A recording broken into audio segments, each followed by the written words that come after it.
پریشانیاں ختم ہوتی ہیں، مصیبتیں، آلام، مصائب، دکھ، ٹینشن، پریشانی جو کچھ بھی ہے یہ ختم ہوتا ہے، اور درود پرسکون بنا دیتا ہے انسان کو۔ راحت بخش ہے وظیفہ، سرور انگیز ہے یہ وظیفہ، نور بیز ہے یہ وظیفہ، ماحول میں شگفتگی پیدا کر دیتا ہے۔ اگر درود شریف پڑھو گے تو تمہاری بہت ساری پریشانیاں ختم ہو جائیں گی، تمہارے دکھوں کا مداوع ہوگا، تم ریلیکس ہو جاؤ گے درود پڑھنے۔ یہ درود شریف کی برکات ہے۔ ایک مرتبہ درود پڑھنے سے 10 رحمتیں نازل ہوتی ہیں، اور جو بار بار حضور پہ درود پڑھتا ہے تو بتاؤ کہ کتنا بڑا ذخیرہ رحمتوں کا اس کے اطراف میں پھیل گیا۔ تو اس لیے کثرت کے ساتھ درود پڑھنا چاہیے۔ حضور علیہ السلام نے یہ بھی ارشاد فرمایا کہ جو میرے اوپر درود پڑھتا ہے میرے اوپر لازم ہے کہ میں اس کی شفاعت کروں گا۔ شفاعت رسول کے حصول کا ذریعہ درود بنتا ہے، چونکہ ہمارا آسرا ہی حضور کی شفاعت ہے۔ فرمایا پھر تمہارے سارے دکھ، تکلیف، اذیتیں، پریشانیاں اس کے لیے یہ درود کفایت کرے گا، اور تمہارے گناہوں کی مغفرت فرما دی جائے گی۔ تمہاری پریشانیاں، تمہاری اذیتیں، تمہارے دکھ، دور موجود میں لفظ بولا جاتا ہے ٹینشن، تمہاری ساری ٹینشن، تمہارے سارے معاملات حیات کی بے ترتیبیاں، پریشانیاں، دکھ، اذیتیں، سب کچھ ختم ہو جائے گا۔ درود سب دردوں کا مداوع ہو جائے گا، سب دکھوں کا علاج ہو جائے گا، سب پریشانیوں کا حل ہوگا، سب مصیبتوں کا مداوع بن جائے گا، اور ساتھ ساتھ تمہارے گناہ بھی بخش دیے جائیں گے۔ تو درود جتنی کثرت کے ساتھ پڑھا جائے اللہ کی اتنی ہی رحمتیں نازل ہوتی ہیں۔ کائنات کے ایک ایک گوشے میں آگ سلگ رہی ہے، ہمارے ساتھ کیا ظلم نہیں ہوا اور کون سا دکھ ہم نے نہیں سہا۔ ہمارے سروں سے بال نوچے گئے اور ان زخموں میں تیزاب چھڑک کر ہمیں دھوپ میں تڑپنے کے لیے چھوڑا گیا۔ یہ کل کی کہانی ہے۔ ہماری شارگوں کو کاٹا گیا، اور جب خون بہہ گیا تو شارگوں میں پٹرول بھرا گیا، ہمارے جسموں کو آگ دی گئی، اور جب وہ لاشیں تڑپتے تھے امریکی گنڈے کہہ لگاتے تھے۔ کنٹینروں کے اندر جو شبرغان کی طرف جا رہے تھے اتنے لوگ بھر دیے گئے کہ جتنی ان میں گنجائش بھی نہیں تھی، اور جب وہ پیاس سے تڑپنے لگے تو ایک دوسرے کا پسینہ چاٹتے تھے، اور وہاں جا کر جب انہیں کھولا گیا تو دکھ بھری داستان سنانے کے لیے 2-3 کے علاوہ سب لوگ اپنے سروں پہ شہادت کا تاج رکھ چکے تھے۔ یہ کہانی بھی پرانی نہیں ہوئی کہ جب بغداد سے شعلے اٹھ رہے تھے، جب موصل کی گلیوں کے اندر ابلیس کا رقص تھا، جب اس قدر جنازے پڑے ہوئے تھے کہ کوئی دفن کرنے والا بھی نہیں تھا، اور قبرستانوں میں جب کوئی باقی جگہ نہ بچی تو لوگوں نے اپنے گھروں کے سینوں میں قبریں کھودی۔ مجھے ام فاطمہ کی چیخیں آج تک یاد ہیں، جس کا سارا گھر اس کے سامنے لٹ گیا، جس کی آبرو پہ بھی حملے ہوئے۔ فلسطین کے اندر ابھی کل کی کہانی ہے کہ 100 بچوں کو ٹینکوں تلے رون دیا گیا۔ میں نے کعبۃ اللہ کی غربی دیوار کے ساتھ کچھ عورتوں کو لپٹ کے روتے ہوئے دیکھا۔ جب غور کیا تو وہ فلسطین کی خواتین تھی، اپنے رب کو اپنے دکھوں کی کہانی سنانے آئی تھی۔ ہمارے ساتھ بڑا کچھ ہوا، ہم نے بڑے دکھ سہے، ہمارے اوپر بڑے کچوکے لگے، ہم زخموں سے چور تھے، ہمارے کلیجے چیرے گئے۔ گواٹا ناموبے کے جیل خانوں کے اندر 6x4 کے پنجروں میں ہمیں سردیوں میں برہنہ رکھا گیا، ہمارے ساتھ جبر کی داستانیں رقم کی گئی۔ ظلم کا کون سا طریقہ تھا جو آزمایا نہ گیا؟ بدر کی داستان اور شاب ابی طالب کی گھاٹیاں، طائف کے بازار، مکے کی گلیاں، اور پھر وہاں سے یہ قافلہ سخت جان کربلا کے تپتے ہوئے ریگزار میں کھڑا ہوا نظر آتا ہے۔ ہم نے گردنیں کٹائیں، ہم نے اس راستے کے اندر اپنے بچوں کو اپنے ہاتھوں پہ لے کے ظالم کے سامنے کھڑے ہو کر کے کہا کہ تم ہمارے جذبہ شہادت کو کیسے مان کر سکتے ہو؟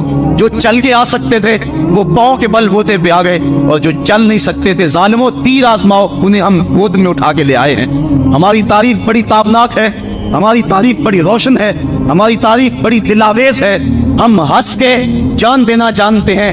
1857 کی جنگ آزادی میں جب علامہ کفایت اللہ کافی کو پھندے پہ چڑھایا جانے لگا تو انگریز نے کہا تھا، میں نے بڑا جنونی مولوی دیکھا ہے، کہ جو پھندے کی طرف بڑھ رہا تھا تو میں نے اس کے چہرے کے اوپر سرخیاں دیکھی ہیں، اس کے چہرے کے اوپر میں نے باغپن دیکھا ہے، اس کے چہرے کے اوپر میں نے ایک عجیب روشنی دیکھی ہے۔ ہم تو پھانسی گھاٹوں میں بھی اجالا کرتے ہیں، ہم تو ہٹلر کے دیش کے اندر بھی مسکرا کے جان باندھتے ہیں، ہم نے تو یہ عظیمتوں کی داستانیں رقم کی۔ ظالموں نے بڑے ظلم کیے، بڑے دکھ کیے، خلافت عثمانیہ کو توڑنے کے لیے ان کے کتنے جاسوس حرکت میں آئے، مسلمانوں میں افتراق کے بیچ بوئے، کیا کیا دکھ نہیں اور کیا کیا زخم نہیں جو ہم چاٹ رہے ہیں۔ لیکن یہ 2-3 سال تو ایک ایک لمحہ عذاب بنا ہوا ہے، ایک ایک سانس اذیت بنی ہوئی ہے۔ مغرب نے یہ سمجھا کہ شاید ان کا دم ختم ہو گیا ہے، وہ سمجھتا ہے کہ مسلمان سیاسی عدم استحکام کا شکار ہے، ان کے حکمران استعمار کے اعلیٰ کار ہیں، ان کی معیشت مفلوج اور دفاع کمزور ہو چکا ہے، لے دے کے ایک حب نبی کا جذبہ ہی رہ گیا ہے جو ان کے سینوں میں موجود ہے، اور وہ چاہتا ہے کسی طرح ان کے سینوں سے یہ جذبہ بھی نکال لیا جائے اور پھر انہیں مٹا دیا جائے یا انہیں اپنا غلام بنا لیا جائے۔ وہ ہم سے حب رسول کی تپش چھیننا چاہتا ہے، اور ہم سے وہ ہماری پہچان اور ہماری وہ عزت چھیننا چاہتا ہے۔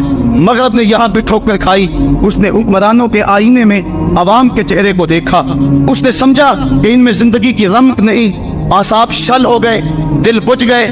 لیکن مغرب کان کھول کے یہ بات سن لے کہ یہ لٹا ہوا کارواں، یہ خانمہ برباد لوگ، یہ کبھی یورپ نے انہیں لوٹا، کبھی انہیں امریکہ میں لوٹا، یہ لوٹتے رہے، یہ کربلا میں بھی لوٹے، یہ لوٹے جاتے رہے۔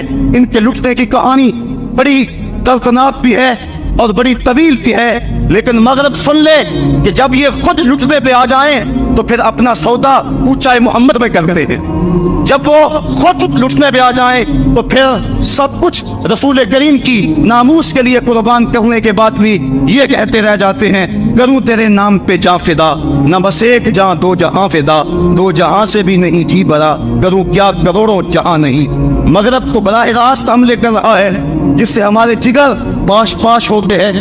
ہمارا تو موقف یہ ہے کہ کوئی اشارے اور کنائے سے ہمارے آقا کریم پر حملہ کرے تو وہ بھی ناقابل معافی جرم قرار پاتا ہے۔ مسلمانوں کے نزدیک نالین نبی کی نوک شاہی سے زیادہ محترم ہے، وہ تو کہکشاں کو آپ کے قدموں کی دھول سمجھتے ہیں، ان کے نزدیک کلیوں کا ٹٹکنا تبسم رسول کا صدقہ ہے اور ان کے تلووں کا دھون آب حیات ہے۔ یہ دردمندان عشق کوچہ حبیب کے غلاموں کو بھی اپنا امام سمجھتے ہیں۔ خواجہ فرید نے کیا خوب کہا تھا، توڑے پکڑے دوڑے کھاندڑیاں، تیرے نام تو مفت بکاندڑیاں، تیرے باندیاں دی میں باندڑیاں، ہم درد کتیاں نان ادب۔ اور میرے امام نے کہا تھا، تجھ سے در اور در سے سگ اور سگ سے ہے مجھ کو نسبت، میری گردن میں بھی ہے دور کا پٹا تیرا۔ ہم تو حضور کے در اور حضور علیہ السلام کی غلامی کو اپنے لیے وجہ اعزاز اور وجہ تعظیم سمجھتے ہیں۔ یہ مغرب کی بھول ہے کہ ہمارے سینوں سے یہ تپش اور یہ حرارت چھین لے۔ یہ مر سکتے ہیں، یہ اپنا سب کچھ کٹا سکتے ہیں، لیکن ان کے لاش کے ایک ایک ٹکڑے سے محمد محمد کی صدائیں آئیں۔ صاحبو، بات لمبی ہو رہی ہے۔ واقعہ اس طرح ہوا کہ 30 ستمبر 1905 کو ڈنمارک کے ایک اخبار نے، جس کی پیشانی کے اوپر سٹار آف ڈیوڈ، یہ یہودیوں کا مذہبی علامتی نشان ہے، اس کی پیشانی پہ چھپا ہوا ہے، اس نے 12 خاکے شائع کیے، اور اس کے بعد ہالینڈ کے اخبارات نے اور دیگر 22 ممالک کے 75 اخبارات نے ان خاکوں کو دوبارہ جنوری 2006 میں شائع کیا۔ 200 سے زائد ٹی وی چینل نے اس کی تشہیر کی۔ ہالینڈ کے اخبارات نے لکھا کہ ہم ہر ہفتے ان خاکوں کو شائع کریں گے تاکہ مسلمان اس کے عادی ہو جائیں۔ اٹلی کے ایک بدبخت وزیر نے خاکوں والی ٹی شرٹ پہنی اور اپنی قوم سے کہا کہ اس کو رواج دیا جائے تاکہ مسلمانوں کے جذبات مجروح۔ یہ خاکے یہودی کارٹونسٹ ویسٹرگارڈ نے بنائے اور اس نے مختلف اخبارات دیے۔ 11 اسلامی ممالک کے سفیر ڈنمارک کے وزیر اعظم کے پاس احتجاج لے کر پہنچے، لیکن اس بدبخت نے ان کو ملنے سے انکار کر دیا۔ 27 مسلمان تنظیموں کے 17,000 افراد نے اپنے دستخطوں کے ساتھ ایک یادداشت مرتب کر کے ڈنمارک وزیر اعظم کو بھیجی. اس نے اس کو وصول کرنے سے بڑی پٹائی کے ساتھ انکار کیا. ٹونی بلیئر اور بش نے ڈنمارک کے وزیر اعظم کو فون کر کے کہا کہ چکنا نہیں، ہم تمہارے ساتھ. تو اس پر 14 فروری کو ڈیلی ٹائمز نامی ایک اخبار کو انٹرویو دیتے ہوئے ڈینش وزیر اعظم نے کہا عالم اسلام اس بات کو سن لے، اور میں ان کو یہ باور کرانا چاہتا ہوں کہ ہم تنہا نہیں ہیں، ہماری پشت پہ دنیا کا ہاتھ ہے اور ساری دنیا مسلم امہ کے خلاف جمع ہے. یہ ہماری غیرت کو جھنجھوڑ دینے کے لیے اس کا ایک جملہ کافی تھا، اور چاہیے تھا کہ خادم حرمین کھڑا ہو کے حضور کے روضے کے سامنے اعلان کرتا کہ اگر تم سارا کفر جمع ہو گئے ہو تو ہم محمد عربی کی غلامی میں سارے مسلمان جمع ہیں. لیکن کوئی ایسا اعلان، کوئی ایسا احتجاج مقابلے میں نہ آیا، جس کے نتیجے کے اندر ان کی بے باکی بڑھتی گئی، یہاں تک کہ یورپ کے اندر ایک شراب خانے کو کعبۃ اللہ کی طرز پہ تعمیر کیا گیا. اور جنرل ووٹ نے گوانٹا ناموبے کے جیل خانوں میں مسلمان قیدیوں کے ٹائلٹس کے اندر قرآن مجید کے ورقے رکھے اور انہیں ذہنی اذیت اور شاق پہنچایا. مسلمانوں کا شدید احتجاج جو انڈونیشیا، مصر اور پاکستان میں بالخصوص ہوا، اس کی دھمک پورے عالم پہ محسوس ہوئی، تو انہوں نے وقتی طور پہ سلسلے کو روک دیا. مغربی مصنوعات کا بائیکاٹ جو مسلم امہ نے اس وقت کیا تھا، اس سے بہت سارا ان کو نقصان پہنچا، تو وہ یہ زبان زیادہ قبول کرتے ہیں، تو انہوں نے وقتی طور پہ سلسلے کو روک دیا. لیکن 2 سال گزرنے کے بعد 2008 میں دوبارہ انہوں نے یہ خاکے شائع کیے اور مسلمانوں کے جذبات پر آریاں چلائی گئی. بلیوں اور کتوں کے حقوق پر تنظیمیں بنانے والے یہ منافق اور عیار، پتہ نہیں ان کو 1 ارب 40 کروڑ انسانوں کے دلوں کو زخمی کر کے کیا ملتا ہے. حالانکہ مغرب کے اندر بھی توہین رسول کی سزا قتل رہی ہے. حضرت عیسیٰ علیہ السلام کے توہین کی سزا قتل رہی ہے، بعد میں ان کو عمر قید کی سزا کے اندر تبدیل کیا گیا. جرمنی کے اندر ان کی شرارتوں کی وجہ سے جب ان پہ حملے کیے گئے تو 6 لاکھ یہودی اس وقت جرمنی میں موجود تھے، تو 4 لاکھ دنمارک اور دیگر ممالک کی طرف ہجرت کر گئے، اور باقی 2 لاکھ یہودیوں میں سے کچھ کو پکڑ لیا گیا اور ان کو قتل کیا گیا. لیکن یہودی یہ تعداد 60 لاکھ بتاتی، اور وہ کہتے ہیں کہ 60 لاکھ یہودیوں کو تہہ تیگ کیا گیا اور انہیں کچھ جلایا گیا. اب اگر کوئی شخص یہ کہے کہ ان کی تعداد 60 لاکھ نہیں تھی بلکہ 2 لاکھ لوگ تھے، ان میں سے کچھ لوگ قتل ہوئے، تو اس پر یورپ میں 20 سال سزا رکھی گئی ہے کہ اس نے اس تعداد کو کم کیوں کیا ہے، اس تعداد کو کم بتا کر یہودیوں کو دکھ پہنچایا ہے. تو اگر کوئی سچ کہہ دے تو ان کو دکھ پہنچتا ہے، اور اس پر بھی 20 سال سزا مقرر ہے. آزادی رائے کی بات کرنے والے یہ منافق اور یہ عیار اور مکار تاریخ کے جاؤں کو میں چھانک کر اگر کوئی صحیح بات سامنے لانا چاہتا ہے تو اس کو سزا دیتے ہیں، اور اسرائیل کو انہوں نے یہ حق دیا ہے کہ ایسے شخص کو وہ طلب کر کے اپنے ملک کے کورٹ کے اندر کھڑا کر کے سزا دے سکتا ہے. جبکہ حضور علیہ السلام کی توہین، آقا کریم علیہ السلام کی توہین، قرآن مجید کی توہین، اس کو آزادی اظہار کے نام سے مغرب رواج دینا چاہتا ہے. صاحبو، یہ سب کیوں ہوا؟ ہمارے آقا و مولا کی توہین کائنات کے گوشے گوشے میں کیوں ہو رہی ہے؟ اور یہ پہلی مرتبہ ایسا ہوا کہ یہ ایک فیشن بن گیا اور تسلسل کے ساتھ یہ سلسلہ جاری ہے. اس کی ایک وجہ تو یہ ہے کہ مغرب نے دیکھا کہ مسلمان جگہ جگہ ذلیل خوار ہو رہے، اور ہم نے ان کو جگہ جگہ دکھ دیے، انہوں نے ہمارا کیا بگاڑ لیا، اب ان کے اوپر ہم اگر یہ حملہ بھی کریں گے تو وہ ہمارا کیا بگاڑ لیں گے.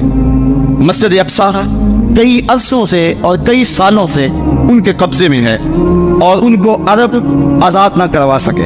بلکہ ایک عرب سے جب سوال کیا گیا کہ تم مسجد اقصیٰ آزاد تم کیوں نہیں کرواتے، تو اس نے 2 ٹوک کہا، انا ابخی عمارہ جدید، سیارہ جدید، حرمہ جدید. اس نے کہا مجھے نئی عمارت چاہیے، مجھے تو نئی بیوی چاہیے، مجھے نئی گاڑی چاہیے، باقی یہ حکومت کا کام ہے، مجھے کوئی غرض نہیں. جب وہ گھوڑے کی ننگی پیٹھوں پہ بیٹھ کر میدان عمل میں اترنے والے جب وہ یہ بات کرنے لگ جائیں گے تو یہودی دلیر نہیں ہوں گے تو اور کیا ہوگا. تو یہودیوں نے یہ دیکھ لیا کہ مسلم امہ کے اندر بیداری پیدا نہیں ہو رہی. مسجد اقصی کتنے عرصے سے ہمارے قبضے میں اور وہ کچھ نہیں کر رہے, لہذا اب ان کے پیغمبر صلی اللہ علیہ وسلم پر بھی حملہ کرو تو یہ کچھ نہیں کر سکیں گے. بوسنیا, چچینیا, عراق اور دیگر مسلمان ممالک کے اندر ہماری خواتین کی آبرو ریزی کی گئی, ان کی عصمت پامال کی گئی, لیکن مسلمان کچھ نہ کر سکے. اس چیز نے بھی ان کو دلیر کیا. اس کے ساتھ ساتھ مسلمان حکمرانوں کی عیاشیاں, بلکہ برطانوی حکومت کے ساتھ بعض شہزادوں کی عیاشیوں پر مشتمل ویڈیو فلمز موجود ہیں, اور اگر کوئی بات کرنے لگتا ہے تو وہ کہتا ہے یہ ہم لوگوں کے سامنے رکھ دیں گے, اور پھر سارے چپ ہو جاتے. تو اس حوالے سے امہ کے جو حکمران ہیں وہ عیاشیوں میں مبتلا ہیں اور مبتلا رہے ہیں.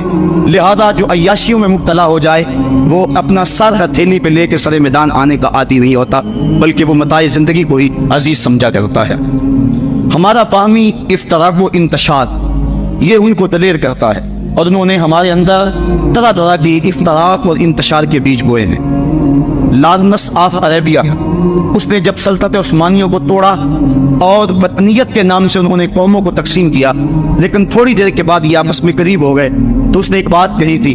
اس نے کہا تھا کہ اگر میں ان کے اندر ایسے اختلاف پیدا کرتا جس سے یہ فرقہ بندی کا شکار ہو جاتے, تو یہ ایسے اختلاف تھے کہ صدیوں یہ اختلاف ان کے ختم نہ ہوتے. میں نے وہ جو صلاحیت وہاں ضائع کی, کاش کہ میں فرقہ واریت ان کے اندر داخل کر کے ان کو باہم آپس میں تقسیم کر دیتا, پھر کبھی بھی نہ جڑ سکتے. اس وقت پر صغیر دیکھ لیں, پوری دنیا دیکھ لیں, پھر انہوں نے اس منصوبے پہ عمل کیا. یہ ایک دکھتی ہوئی رگ ہے, اور یہ ایک ایسا دردناک ٹکڑا ہے کہ جس نے ہماری امت کو چاٹ لیا ہے. حال یہ ہے کہ 1857 کی جنگ آزادی میں مدارس اجاڑے جا رہے تھے, علماء کو کالے پانیوں کی سزا دی جا رہی تھی, جزیرہ انڈمان میں علماء کو پھانسی گھاٹوں میں لٹکایا جا رہا تھا, اور علماء مذہبی لوگوں کو ملازمتوں سے الگ کیا جا رہا تھا. اگر اس دور میں وائسرائے ہند ایک مدرسے کی بنیاد رکھ رہا ہو تو ہمیں سمجھنے کے لیے یہ کافی ہے کہ اس کے مقاصد کیا ہو سکتے ہیں. اس دور میں اگر کسی عالم دین کو 600 روپیہ ماہوار تنخواہ ملتی ہو تو یہ بات سمجھنے میں دیر نہیں لگتی کہ اس کو تنخواہ کیا حدیث پڑھانے کی دیتے تھے, یا ان کے پسے پردہ کوئی اور کام تھے جس کی وجہ سے انہوں نے جبہ و دستار والے لوگوں کو خریدا اور پھر امت میں تشدد اور تفریق کے بوجھ بوئے. اور یہ وہ ٹکڑا ہے. اقبال تڑپ تڑپ کے رو رو کے کہتا رہا, دیکھ مسجد میں شکست رشتہ تسبیح شیخ, اور بدھ گدے میں برہمن کی پختہ زناری بھی دیکھ, چاک کر دی ترک نادانے خلافت کی کبا, سادگی مسلم کی دیکھ اوروں کی عیاری بھی دیکھ. یہ ہمارے لیے وہ بڑا دردناک ٹکڑا ہے. سب سے پہلے یہ بات کہی گئی جس نے امت کے اندر تفریق پیدا کی کہ خدا اگر چاہے تو ایک لمحے میں کروڑوں محمد پیدا کرتے. یہ تھا وہ بر صغیر میں اختلاف. اور میں کہتا ہوں آج اگر کوئی ان عمارت کے خلاف بات کرتا ہے تو میں یہ گزارش کروں گا کہ وہ امت کے اندر جو اختلاف کی بنیاد ہے اس کو مٹانے کی کوشش کرے, اور جو کتابیں لکھی ہیں وہ لکھنے والے کو پیغمبر نہیں, عام مولوی ہیں, وہ جرأت کا مظاہرہ کرے اور بیچ چوراہے کے رکھ کے ان کتابوں کو آگ لگا دے اور بریت کا اظہار کرے کہ ان لوگوں سے ہمارا کوئی تعلق نہیں ہے. اگر کوئی حضور کی مثلیت کا قائل کل تھا ہم اس کی بھی نفی کرتے ہیں, اگر کوئی آج کھا کے تراشتا ہے تو اس کی بھی نفی کرتے ہیں. اگر حضور کے ناموس سے لوگ مخلص ہیں تو ان کو یہ اعلان کرنا ہوگا کہ ہمارے بزرگوں نے جو کہا ہم ان کی نہیں مانتے, ہم مثلیت کے قائل نہیں ہیں. ہمارا آج عقیدہ یہ ہے کہ پوری کائنات کے اندر دوسرا محمد ممکن ہی نہیں. خاکہ تو بڑی دور کی بات ہے, حضور کا تو سایہ بھی نہیں. حضرت مجدد الفسانی علیہ الرحمہ نے بڑے واضح اور دو ٹوک انداز کے اندر اپنے اس موقف کو بیان کیا. آپ فرماتے ہیں مثلہو در عالم امکان متصور نیست, حضور کی مثل ممکن ہی نہیں ہے. خدا نے وہ سچائی پن چھڑیا جدے وچ محمد نو ڈالیا سی. خدا نے حسینہ جمیلہ دا منہ موڑ دیتا, محمد بنا کے قلم توڑ دیتا. ایسا حسین پہ کر تراشا, لا یجلس الذباب علی جسدہ, جسم پہ کبھی مکھی نہیں بیٹھتی تھی. ثانی دور کی بات سایہ بھی نہیں. اذا تکلم رؤیا کالنور یخرج من بین ثنایا, جب بات کرتے تھے منہ سے نور کی کرنیں چھن چھن کے نکلتی تھی. اذا ضاحک یتلالأ فی الجدر, جب مسکراتے تھے سامنے والی دیواروں پہ عکس پڑتا تھا. اذا سر استنار وجهہ, اور جب مسکراتے تھے چہرے کی لکیروں سے نور نکلتا تھا. رخ کے آئینے میں مصور سجا ہوا, چہرے کی ہر لکیر پہ قرآن لکھا ہوا. آنکھیں کیا کہوں کہ باب حرم کھلا ہوا. تو ایسا حسین پیکر تراشا، ایسا حسین نبی کہ کائنات کے اندر حضور کی مثل ممکن نہیں۔ علامہ فضل حق خیر آبادی نے امتناع النظیر کے نام سے اس دور میں ایک کتاب لکھی اور اس کے اندر اس بات کو ثابت کیا کہ کائنات کے اندر حضور کی نظیر مثل ممکن نہیں ہے، اور میرے امام نے اس پر مہر تصدیق لگاتے ہوئے کہا لم یاتی نظیرو کفی نظر مثل تو ناشد پیدا جانا، کہا تمہاری نظیر تو کائنات میں ممکن ہی نہیں میرے جانا، میرے دل پر محبوب، کائنات کے اندر تو آپ کا مثل ہو ہی نہیں سکتا ہے، ممکن ہی نہیں ہے، قدرت کے قلم میں کوئی دوسرا محمد تراشا ہی نہیں ہے۔ آج اگر ہم اتحاد امت کی بات کرتے ہیں اور اس سے بڑا اور سہانا خواب اور کیا ہو سکتا ہے، لیکن لوگوں کو گندگیوں کے ساتھ ہم کبھی بھی اپنے سینے سے لگانے کے لیے تیار نہیں ہے۔ اگر کوئی مخلص ہے تو وہ ان خیانات سے توبہ کر کے آئے، ہمارے سر کا تاج کہلائے گا، لیکن اگر وہ سب کچھ سینے میں ہو اور زبان سے جو مرضی کہتا رہے، ہم اس کا کوئی اعتبار نہیں کرتے ہیں۔ مغرب کے لیے دلیری کی ایک اور وجہ یہ بھی تھی، دن رات اسلام کے خلاف مغرب کا میڈیا زہر اگل رہا ہے۔ اسی وقت 73% ذرائع ابلاغ کے اوپر، میڈیا کے اوپر یہودیوں کا قبضہ ہے، 73%۔ باقی جو 27% ہے اس میں عیسائی بھی آتے ہیں، بدھ بھی آتے ہیں، ہندو بھی آتے ہیں اور مسلمان بھی آتے ہیں۔ یہودی دن رات اسلام کے خلاف پراپیگنڈا کر رہے ہیں۔ ڈاکٹر شوروش کی کتاب پچھلے دنوں چھپی، انہوں نے کروڑوں ڈالر اس پہ لگائے، کیا کچھ نہیں ہو رہا، لیکن اس کے باوجود یہ آپ کے لیے خوشخبری کی بات ہے، یہ مایوسیوں کے دور میں، یہ پریشانیوں کے دور میں، جبکہ کلیجے پھٹ رہے ہیں، جبکہ روحیں تڑپ رہی ہیں، جبکہ دل اداس ہیں، جبکہ پیغمبر اسلام کی توہین ہمارے لیے ایک ایک لمحے میں زہر گھول دیا ہوا ہے، اس دور میں یہ بات آپ کے لیے خوش آئند ہے کہ اس وقت ایک محتاط اندازے کے مطابق یورپ اور امریکہ کے اندر ایک مہینے میں 18,000 لوگ اسلام قبول کر رہے ہیں۔ مغرب کے چرچ اچڑ گئے ہیں، ان کے پاس کچھ نہیں رہا، ان کے پلے کچھ نہیں رہا، امریکہ بھاگ رہا ہے۔ یہ کل کا اخبار آپ نے دیکھا ہوگا، کل کے اخبار میں تھا 108 امریکی فوجیوں نے خودکشی کر لی ہے۔ یہاں افغانستان کے اندر، عراق کے اندر امریکہ سخت پریشان ہے، اس نے چاہتا کہ یہ ترنے والا ہے، میں ایک دن کے اندر 24 گھنٹوں کے اندر اس کے اوپر قبضہ جما لوں گا، لیکن یہ اٹک گیا ہے اس کے گلے کے اندر، نہ اندر جا رہا نہ باہر آ رہا، مسئلہ بنا ہوا ہے۔ 18,000 لوگ ایک مہینے میں تسلسل کے ساتھ اسلام قبول کر رہے ہیں، اور یہ بات بھی سامنے رکھیں کہ یہ ہماری محنت کا نتیجہ نہیں ہے، ہم تو آپس میں لڑ رہے ہیں، ہم تو الجھنوں کا شکار ہیں، ہم تو جو ہے وہ کتنے چھوٹے اختلافات کو کتنا بڑھائے ہوئے ہیں۔ یہ جو کچھ ہو رہا ہے یہ اسلام کی فطری اور طبعی صداقت کا نتیجہ ہے۔ اولیاء کی کتابیں وہاں پہنچی، امام غزالی کو لوگوں نے پڑھا ہے، حضرت داتا گنج بخش علی اجویری کو لوگوں نے پڑھا ہے، میرے شیخ مجدد کے مکتوبات وہاں پہنچے ہیں، شیخ ابو طالب مکی کی کتابیں وہاں پہنچی ہیں، اور ان لوگوں نے قرآن مجید کو ڈائریکٹ دیکھا ہے، اور 18,000 لوگ ایک مہینے میں ایمان قبول کر رہے ہیں۔ اگر آپ اور میں لوگ اپنی زندگی کی راہیں ٹھیک کر لیں، اپنے ظاہر و باطن کو ٹھیک کر لیں، تو یہ 18 لاکھ تک پہنچ سکتے ہیں۔ مجھے برطانیہ سے آنے والے ایک شخص نے پچھلے دن بتایا کہ برطانیہ کے اندر ٹین ایجز لڑکے یہ پاؤں میں ملبوس ہیں، ان کی سچی داڑیاں ہیں اور سروں پہ امامے رکھے ہوئے ہیں۔ وہ کیا کہا تھا اقبال نے کہ مسلمان کو مسلمہ کر دیا طوفان مغرب نے۔ رد عمل کے طور پہ یہ نتائج پیدا ہوئے، اور آج یورپ پہ تیزی کے ساتھ اسلام پھیل رہا ہے، اور مغرب پریشان ہے اس حوالے سے کہ اگر مسلمان دوسری قوت تو بن گیا دنیا پہ، اور اگر اسی طرح بڑھتے رہے تو دنیا پر قابض نہ ہو جائیں اور طاقتور نہ ہو جائیں، اس لیے انہوں نے ہمارے مرکز محبت کو چھیڑا اور یہ بڑا نازک حملہ ہمارے اوپر کیا۔ اس وقت ہمارے دانشور اس حوالے سے سخت پریشان ہیں۔ اگر اس بات کو چھوڑ دیا جائے اور اس کو معمول کی ایک کارروائی سمجھ لیا جائے تو پھر ہمارے پلے کچھ نہیں بچ رہا، اور اگر بار بار وہ یہ کام کرتے ہیں تو ظاہر ہے احتجاج کا وہ زور ہر بار نہیں بھی رہتا۔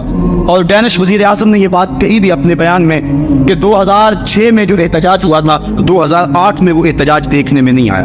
ایسی کانفرنسیں کرنے کے لیے وسائل درکار ہوتے ہیں اور اس کے لیے وقت درکار ہوتا ہے، تو روز روز اجتماعات بھی نہیں ہوتے، لوگ سڑکوں پہ آئے، روٹی اور آٹے کا بحران ہمارے ملک میں افریت کی طرح جو ہے وہ طاری ہے، اور یہ ایک ایسا شیشناک ہے جو پھنکا رہا ہے، لوگ اپنے مسائل میں الجھا دیے گئے۔ اگر امت باقی معاملات کی طرح ناموس رسالت پر حملے کو برداشت کرنے کی پوزیشن میں آ جاتی ہے تو یہ بات سن لے کہ امت کے پاس پھر کچھ بھی نہیں بچتا ہے، امت کے پلے پھر کچھ بھی نہیں رہتا۔ ہمیں گھر بیچ کر بھی ہمیں اپنی متاع جاں ہتھیلیوں پر سجا کر بھی فصیل دار پہ چراغاں کرنا ہوگا، اور ہر صورت میں اس نغمے کو بلند سے بلند تر کرتے رہنا ہوگا، اور کوئی لمحہ ایسا نہ ہو کہ لبیک یا رسول اللہ کی صدا کم ہونے پہ آئے۔ یہ لبیک یا رسول اللہ کا نغمہ بڑھتا ہی چلا جائے، اور ہم نے اپنے آقا و مولا سے یہ عہد غلامی کرنا ہے۔ لبیک یا رسول اللہ کیا ہے؟ حضور کے ساتھ عہد غلامی ہے۔ غزوہ حنین کے موقع پہ جب آقا کریم اپنے اصحاب کے ہمراہ حنین کی طرف بڑھ رہے تھے، راستے میں ایک درے پر کافروں نے اپنے تیر انداز پہاڑوں کے دامن میں چھپا رکھے تھے۔ مسلمان تو لڑائی کے لیے جا رہے تھے، لیکن اچانک جب حملہ ہو گیا تو اس غیر متوقع حملے کی وجہ سے مسلمان پریشان ہو گئے، اور ایک مرتبہ لشکر کے اندر بھگدڑ مچ گئی۔ تو راوی بیان کرتا ہے کہ جب سب لوگ بھاگ رہے تھے، حضور علیہ السلام نے یہ جملہ کہتے ہوئے انا النبی لا کذب انا ابن عبد المطلب کہا، یہ کوئی جھوٹ نہیں، میں اللہ کا نبی ہوں، میں عبد المطلب کا بیٹا ہوں۔ یہ کہہ کے حضور علیہ السلام نے اپنی گھوڑے کو ایڑ لگائی، اور حضور علیہ السلام آگے بڑھے، اور حضور نے دائیں مڑ کے دیکھا اور فرمایا یا معاشر الانصار، اے گروہ انصار۔ تو سب انصار نے مل کے جواب دیا لبیک یا رسول اللہ، ابشر نحن معاک، حضور ہم حاضر ہیں، آپ کو بشارت ہو، آپ خوش ہو جائیں، ہم آپ کے ساتھ ہیں۔ پھر حضور نے بائیں سمت دیکھا اور پھر کہا یا معاشر الانصار، تو صحابہ نے پھر کہا لبیک لبیک نحن معاک یا رسول اللہ، حضور ہم حاضر ہیں، ہم حاضر ہیں، ہم آپ کے ساتھ ہیں۔ اور جلدی جلدی اپنے اونٹ موڑنے لگے۔ روایات میں پڑھا ہے کہ جب صحابہ اونٹ موڑتے تھے، اگر کسی کا اونٹ سرکشی کرتا اور واپس نہیں مڑ رہا تھا، اس نے اس کو بھی بوجھ سمجھا اور اونٹ سے چھلانگ لگائی اور دوڑتا ہوا حضور کے پاس آ گیا اور کہتا تھا لبیک لبیک نحن معک یا رسول اللہ صلی اللہ علیہ وسلم، حضور ہم حاضر ہیں، ہم حاضر ہیں، ہم آپ کے ساتھ ہیں۔ آقا کریم علیہ السلام کو صحابہ نے وہ جو جواب دیا، آج اس جواب کا تسلسل اور اس کی صدائے بازگشت پوری دنیا پہ گونج رہی ہے، اور کائنات کا ایک ایک بچہ، ایک ایک مسلمان یہ پکار رہا ہے۔ بلکہ یہ جب پہلی مرتبہ ایسا ہوا، یہ تو حرم کی دیواروں پر بھی اور مکہ المکرمہ اور مدینہ شریف کے درمیان جو روڈ ہے، وہاں بڑے بڑے بورڈ اویزہ کر دیے گئے اور وہاں لکھا تھا لبیک یا رسول اللہ۔ آج ہم نے عہد غلامی کرنا ہے اپنے آقا سے، اور ہم نے اپنی محبت کا اظہار کرنا ہے۔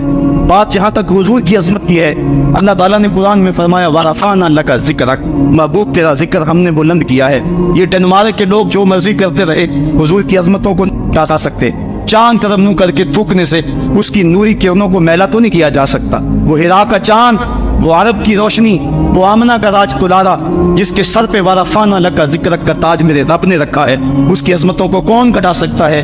یہ ہمارا امتحان ہے، یہ ہماری آزمائش ہے کہ ہم اس سلسلے کے اندر کیا کرتے ہیں اور اس سلسلے کے اندر اپنا کردار کیا پیش کرتے ہیں۔ میرے آقا کریم نے جب بھی اپنے گستاخ کے لیے کسی شخص کو پکارا، ہمیں تاریخ بتاتی ہے کہ اس نے لبیک کہتے ہوئے عرض کی حضور میں ایک لمحے کی تاخیر کے بغیر حاضر ہوں۔ ہمیں تاریخ بتاتی ہے کہ ایک بدبخت خالد الحزلی مکے میں بیٹھ کر حضور کی توہین کرتا تھا۔ ایک دن حضور نے ابن انیس سے کہا ابن انیس میری بات سنو، تو انہوں نے جواباً کہا روحی لروح کا فداؤن مرنی بما تشاء، حضور میری روح آپ کی روح پہ قربان ہو، آپ حکم تو کریں میں پورا کر۔ تو آقا کریم نے فرمایا کہ میرا حکم یہ ہے کہ خالد حزلی کا مجھے سر لا کے دو۔ تو پھر انہوں نے یہ نہیں کہا کہ میں اکیلا ہوں، میں تنہا ہوں۔ وہیں سے اٹھے اور مکے کا سفر شروع کیا، اور 18 دن کے بعد واپس بھی آ گئے اور اس کا سر حضور کے قدموں میں ڈال دیا۔ تو جب آقا کریم علیہ السلام نے اس کو دیکھا تو آقا کریم نے اسے مبارک دی اور اپنا عصا عطا فرمایا اور فرمایا کہ یہ تیرے اور میرے درمیان حشر کے دن نشانی ہو۔ اور پھر حضرت ابن انیس رضی اللہ تعالیٰ عنہ جب فوت ہونے لگے، آپ نے اپنے اہل خانہ کو وصیت کی جب میں مروں تو یہ میرا عصا جو ہے جو حضور نے مجھے عطا کیا میرے کفن میں لپیٹ دینا، تاکہ کل قیامت کے دن میں عصا لے کر حضور کے سامنے جاؤں۔ اور آقا نے کہا تھا کہ یہ میرے اور تیرے درمیان حشر کے دن نشانی ہوگی۔ میں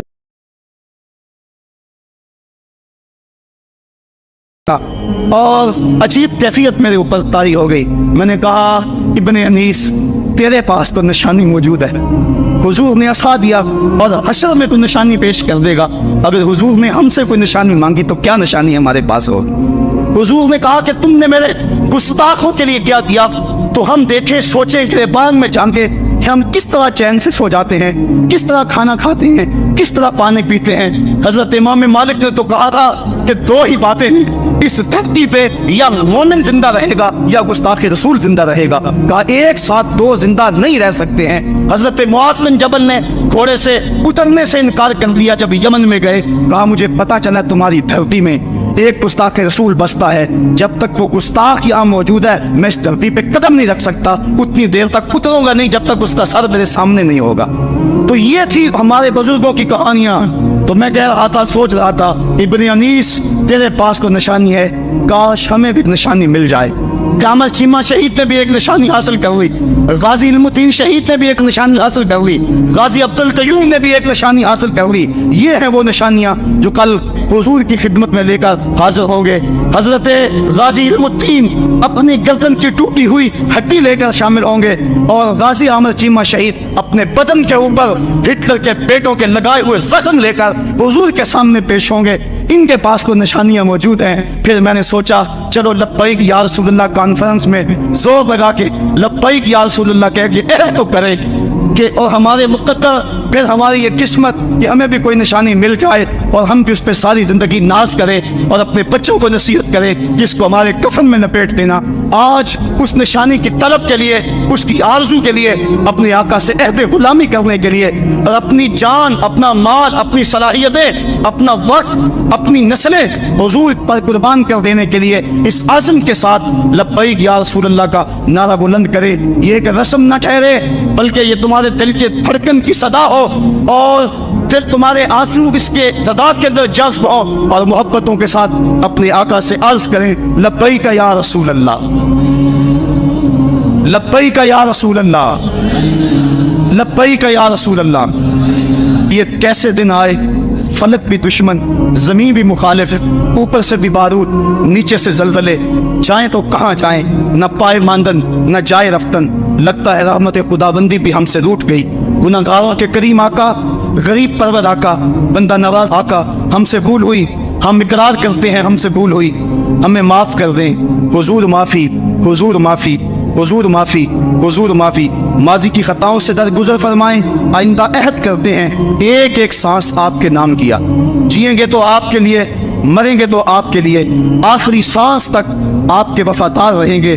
لبیک یا رسول اللہ, لبیک یا رسول اللہ, لبیک یا حبیب اللہ, لبیک یا رسول اللہ. یہ صدائے دل نواز میرے ساتھ لگا کے گنبد خضرا کے مکین کو گواہ بنائیں اور عرض کریں آقا ہم جو کچھ ہیں ماضی سے درگزر فرما دیں. آج ہم عہد کرتے ہیں کہ ایک ایک سانس آپ کے نام وقف کر دیں گے.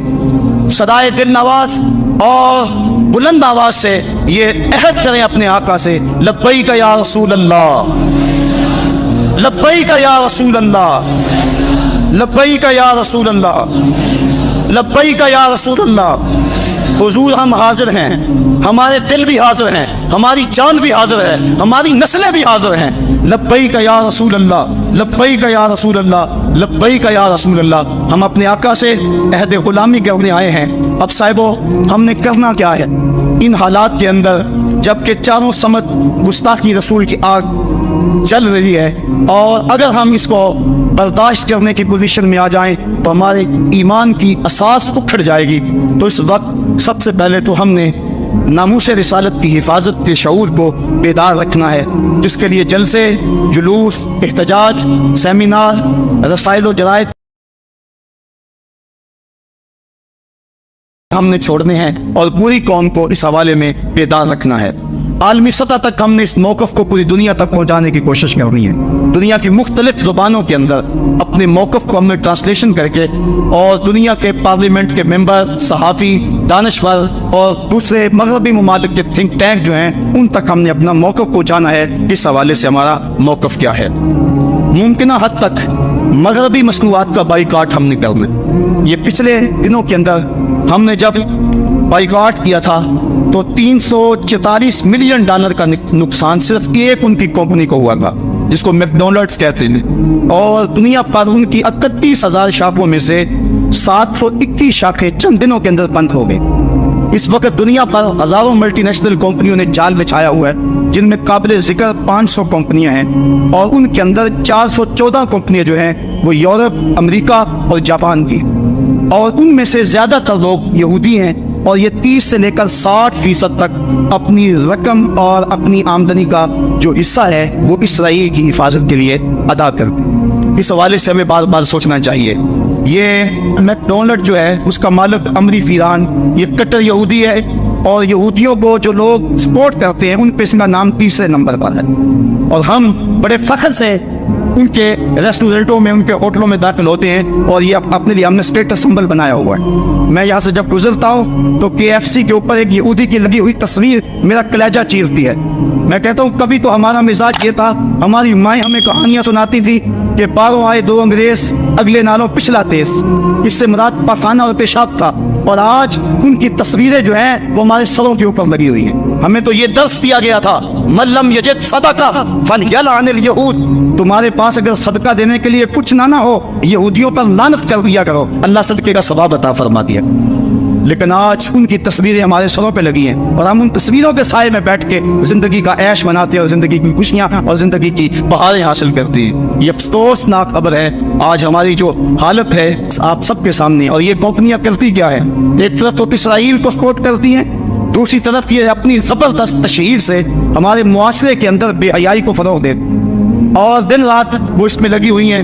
مختلف سیمینار، مختلف واکس اور جشن بہارا کے نام سے، اس کے علاوہ بسنت میلہ اور میوزیکل پروگراموں کے نام سے یہ کمپنیاں ہم سے ہماری متاع حیات چھیننے کے لیے دن رات کوشش کر رہی ہیں، اور یہ خطرناک قسم کی چال ہے، اور مسلمان اس کے اندر شکار ہو رہی ہیں۔ میرے صاحبوں، میں آپ سے اتنی گزارش کرنی ہے کہ ضرور آپ ان کمپنیوں کے اندر جائیں اور اپنا عیش اڑائیں، لیکن اتنا ضرور سوچ لیں کہ یہودی ہنڈوں سے تار تار قسمت بہنوں کو حشر کے دن کیا جواب دیں گے۔ کبوتر کی طرح آنکھیں بند نہ کریں اور ان کی طاقتور تشہیر کے سامنے بے بس نہ نظر آئیں۔ سوچو تمہاری رقم کہاں جا رہی ہے۔ مغربی مشروبات کو رات دن استعمال کرنے والوں، فلسطینیوں کے بہتے ہوئے لہو کا بھی خیال کرو۔ سگریٹ کی جو کمپنی فلپس مورس ہے، اس میں مسلمان جو سگریٹ پیتے ہیں وہ کمپنی 21% اسرائیل کو دیتی ہے۔ اس طرح ایک دن کے اندر ایک اندازے کے مطابق 96 لاکھ ڈالر روزانہ ہم یہودیوں کے فنڈ میں جمع کرواتے ہیں۔ کبھی ہم نے سوچا ہم کیا کر رہے ہیں؟ کبھی ہم نے خیال کیا ہم کیا کر رہے ہیں؟ میک ڈونلڈس میں قدم رکھتے ہوئے مسلمانوں کی نوچی جانے والی بوٹیوں کو کبھی بھول نہ جانا۔ ہم عجیب لوگ ہیں، لا مکہ لا محمد کا مونوگرام رکھنے والے مشروبات کے بغیر ہماری انجوائمنٹ ہی ادھوری رہتی ہے۔ پے ایچ پینی ٹو سیف اسرائیل کا مخفف رکھنے والے مشروب کے بعد دل مانگے اور پر مجبور ہے۔ سوچے ہم کیا کر رہے ہیں؟ کیا لکس، رکسونا اور لائف بوائے سے غسل نہ کریں تو صاف نہیں ہوں گے؟ سنسلک ہیڈ اینڈ شولڈر سے بال نہ دھوئیں تو کیا گنجے ہو جائیں گے؟ لپٹن اور بروک بانڈ کی چائے نہ پئیں تو زندہ نہ رہیں گے؟ فیئر اینڈ لولی اور پونڈس کریم استعمال نہ کریں تو کیا چہرے بگڑ جائیں گے؟ وڈ لینڈ اور ایکشن کے جوتے نہ پہنے تو کیا چل نہ سکیں گے؟ بس تھوڑا سا سوچنے کی ضرورت ہے۔ لمبی سے لمبی مسافت کا آغاز ایک قدم پہ ہوتا ہے۔ ہم سمجھتے ہیں کہ ہمارے کرنے سے کیا ہوگا، لیکن ہم نے پچھلے سال تھوڑی سی حرکت کی تو اس قدر ان کو ہوش آ گئے، اور پھر اس پر پورا یہ کہ وہ ان مصنوعات کے اندر جو لپسٹکیں ہیں اور مختلف مشروبات کے اندر خنزیر کی چربی ڈال رہے ہیں۔ اور ہم اگر کسی کو یہ بتاتے ہیں کہ فلاں شہر میں فلاں شے پڑتی ہے، وہ کہتے ہیں جناب وہ ویسے بتا رہے ہیں، ویسے کسی نے پراپیگنڈا کیا ہے۔ ایسے کا تو ہو سکتا ہے، ایسا تو ممکن نہیں ہے۔ اگر کوئی پراپیگنڈا کہہ لے کہ یہ چوزوں کو بلڈ فلو ہے تو آپ لوگ ساری پولٹری کی صنعت کو تباہ کر دیتے، اور کوئی بندہ مرغی کھانے کو تیار نہیں ہوتا، ہماری جان نہ چلی جائے۔ ہمیں اپنی جان کی بڑی فکر تو ہے، لیکن ایمان کی کوئی فکر نہیں ہے۔ اس وقت آپ ہم بتائیں کہ میاں فلاں چیز میں فلاں شے پڑتی ہے، فلاں میں سور کے میدے کی چربی آتی ہے، فلاں چیز میں یہ ڈالا جاتا ہے، وہ کہتے ہیں یہ فرضی باتیں کر رہے ہیں۔ صاحبو، ہم غور کریں، بار بار غور کریں، اور اس حوالے کے ساتھ ہمیں محنت کرنی چاہیے۔ ایک تو ہمارا کام یہ کہ مغرب کی مصنوعات کا ممکنہ حد تک ہم بائیکاٹ کریں، وہ چیزیں جن کا متبادل یہاں موجود ہے وہی استعمال کریں۔ دوسری بات ہمارے کرنے کی یہ ہے کہ مغرب کے علاوہ دیگر جو ممالک ہیں، چائنا ہے جو ہمارے ساتھ دوستی کا دم بھرتا ہے، لیکن اب وہ بھی یہودیوں کی جو ہے وہ اس چال کا شکار ہو گیا۔ یہ پاکستان کے اندر چائنا سے بن کر مختلف بادشاہ جات آئے ہیں، انڈرویئر کے اندر لا الہ الا اللہ محمد رسول اللہ لکھا ہوا۔ اسی طرح مختلف جو بادشاہ جات ہیں، پینٹیں ہیں، ان کے پائچوں اور ان کے نیفوں کے ساتھ لگے ہوئے جو ٹیگ ہیں ان کے اوپر جو ہے وہ کلمہ طیبہ لکھا ہوا ہے۔ میاں تم تو ہمارے دوست تھے، تم بھی ہمارے کلیجے چھلنی کر رہے، اس یہودی کا تم شکار ہو گئے۔ ہمارے وطن کے ذمہ داروں کو